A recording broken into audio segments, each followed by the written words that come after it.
2025년 8월 1일 오전, 상하이는 여전히 거대한 도시로서 숨을 쉬고 있었습니다. 그러나 단 2분 후, 모든 것이 무너졌습니다. 코마이 태풍이 느리지만 무자비하게 상하이 외곽을 향해 접근하던 그 순간, 도시 전역에 폭우와 강풍이 한꺼번에 덮쳤습니다. 불과 몇 분 만에 도심의 빌딩 숲과 화려한 네온 사인이 어둠 속으로 사라지고 황푸강은 제방을 넘나드는 흙탕물로 뒤덮였습니다. 교통, 전력, 통신 도시의 모든 동맥이 동시에 마비되며 상하이는 세계 금융 중심지에서 거대한 고립섬으로 전락했습니다. 이 짧지만 치명적인 시간차는 상하이 시민들에게 재난은 예고 없이 온다는 진실을 각인시켰습니다. 코마이 태풍은 기상 데이터만 보면 결코 슈퍼태풍이라 부를 수 없는 존재였습니다. 중심 최대 풍속 83km/h, 중심 기압 978 수치상으로는 매년 여름 중국 연안을 스쳐가는 수많은 태풍 중 하나에 불과했습니다. 그러나 이번 코마이의 진정한 무기는 속도였습니다. 시속 10km도 채 되지 않는 느릿한 이동, 마치 의도적으로 상하이를 포위하듯 도시 주변을 맴돌며 강풍과 폭우를 쉼없이 퍼부었습니다. 태풍의 눈은 작았지만 비구름띠는 광범위하게 뻗어나가 황푸강을 따라 도심을 휘감았습니다. 바람은 고층 빌딩의 유리창을 흔들고 지상에서는 경적 소리와 비명, 구조 차량의 사이렌이 뒤섞여 공포의 사운드 트랙을 만들었습니다. 불과 6시간 동안 상하이 전역에 100mm가 넘는 비가 쏟아졌고 이는 평소 한 달치 강수량을 반나절 만에 집어삼킨 것이었습니다. 도심 주요 간선도로는 단 30분 만에 배수 한계를 넘어섰고 하수구는 역류에 검은 물기둥을 내뿜었습니다. 고급 쇼핑몰 내부로 물이 쏟아져 들어가 명품 가방과 전자제품이 둥둥 떠다니는 장면은 이곳이 세계 금융 중심지였다는 사실을 잔혹하게 부정하는 듯했습니다. 저는 이 장면을 보며 생각했습니다.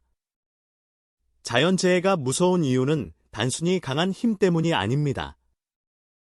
오히려 이렇게 느리게, 그리고 집요하게 사람들의 체력을 소모시키고 복구 의지를 꺾어버리는 지속성이 더 잔인합니다.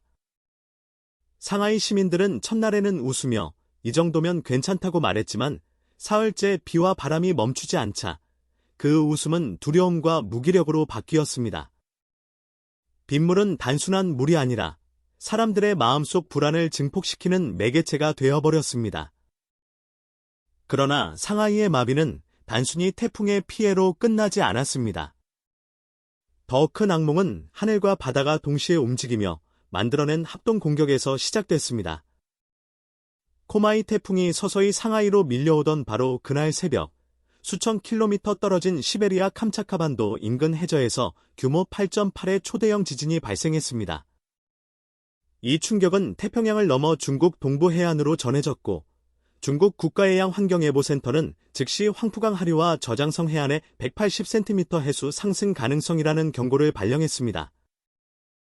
비록 몇 시간 후 공식적으로 직접적인 피해 위험 없음이라는 발표가 나왔지만 이미 태풍의 폭우와 해일성 파도가 합쳐져 상하이 저지대를 위협하기 시작했습니다.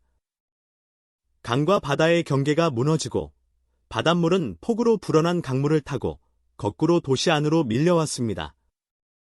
황푸강변 산책로는 순식간에 잠겼고 와이탄의 상징적인 석조 계단 위로 거센 파도가 넘실거렸습니다. 더 큰 문제는 지하였습니다. 지하철 4호선과 9호선 일부 구간이 순식간에 물로 채워졌고 배수 펌프는 태풍이 오기 전 이미 가동 중이었음에도 불구하고 전력 공급 불안정으로 멈춰섰습니다. 지하 상가와 연결된 통로는 거대한 배수로처럼 변해버렸습니다. 고가도로는 폭우와 해수의 이중 침식으로 일부 구간이 붕괴했고 하부 지반이 약해진 곳에서는 아스팔트가 갈라져 자동차 바퀴가 빠져버리는 사고가 연쇄적으로 발생했습니다. 그날 밤 상하이는 육지의 도시가 아니라 바다 위에 떠있는 거대한 고립섬이었습니다. 도시 중심부는 여전히 불빛을 유지했지만 바깥 지역은 전력 차단으로 칠흑 같은 어둠 속에 잠겼습니다.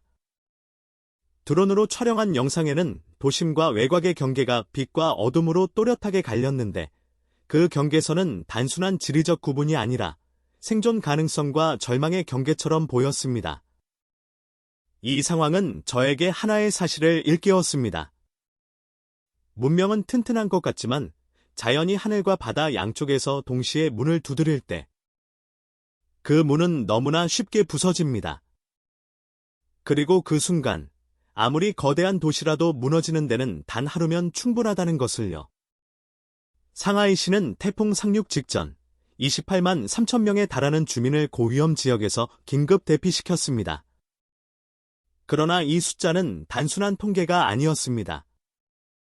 그 안에는 오토바이 한 대에 세 식구를 태운 채 피난 가는 젊은 부부도 있었고 애완견을 안은 채 무릎까지 물에 잠긴 골목을 걸어 나오는 노부부도 있었습니다. 시는 학교 체육관, 대형 컨벤션홀, 일부 지하 방공호를 임시 대피소로 전환했지만 일부 피난소는 몇 시간 만에 만원 상태가 되어 추가 수용이 불가능했습니다. 특히 외곽 농촌 지역 주민들은 구조 차량이 접근하지 못해 사흘치 식량과 생수를 들고 자력으로 고지대로 이동해야 했습니다. 저는 이 장면에서 재난의 불평등을 보았습니다. 도시 중심부와 달리 외곽의 목소리는 훨씬 늦게 닿았고 그 사이 피해는 눈덩이처럼 커졌습니다. 상하이의 마비 소식은 전 세계 주요 언론의 헤드라인을 장식했습니다. 그러나 국제사회의 반응은 단순한 동정이 아니었습니다. 일부 서방 언론은 세계 2위 경제대국의 심장이 단 하루 만에 무너졌다는 제목을 내걸었고 SNS에서는 빈프라 자랑하더니 비 한 번에 잠겼네라는 냉소적인 댓글이 쏟아졌습니다. 왜 이렇게 냉정했을까요? 그것은 상하이가 단순한 중국의 도시가 아니라 글로벌 금융물류 네트워크의 핵심이기 때문입니다. 이 도시의 마비는 곧 전 세계 경제에 파문을 일으키지만 동시에 과도한 중앙집권과 불투명한 정보 공개가 얼마나 치명적인 결과를 초래하는지 보여주는 사례가 되었습니다. 저는 여기서 깨달았습니다. 진짜 재난은 물이 아니라 진실이 막혀버린 순간부터 시작된다는 것을. 태풍이 지나간 후 상하이는 더 이상 이전의 상하이가 아니었습니다. 고층 빌딩 숲 사이사이로 무너진 도로가 거미줄처럼 펼쳐졌고 한국 크레인은 기울어져 바다로 반쯤 잠겼습니다. 상징적인 와이탄의 거리 포장석은 뜯겨나가 있었고 관광객이 붐비던 루저 주위는 진흙탕 위에 버려진 소도시처럼 변했습니다. 정부는 빠른 복구를 약속했지만 시민들의 불신은 깊었습니다. 왜 이번에도 경보와 대피 명령은 늦었는지, 왜 하수와 배수 시스템은 근본적인 보강 없이 방치되었는지, 왜 국제사회보다 자국민이 먼저 진실을 알지 못했는지 이 질문들은 여전히 물속 어딘가에서 잠들어 있습니다.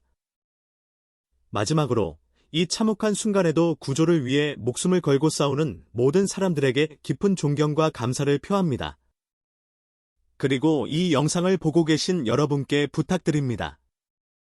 이 재난의 기록을 잊지 않도록 그리고 앞으로 다가올 재해에 대비할 수 있도록 계속해서 우리의 목소리를 나누고 퍼뜨려야 합니다. 시청해 주셔서 진심으로 감사합니다. 앞으로도 전 세계에서 일어나는 중요한 사건과 재난 소식을 가장 빠르고 정확하게 전해드리겠습니다. 구독과 좋아요, 알림 설정을 해주시면 최신 소식을 누구보다 먼저 받아보실 수 있습니다. 여러분의 작은 관심과 참여가 어쩌면 누군가의 생명을 구하는 데 결정적인 힘이 될지도 모릅니다. 우리는 함께 목소리를 내야 합니다. 그리고 이 목소리가 폐허 위에서도 꺼지지 않는 희망의 불씨가 되길 바랍니다.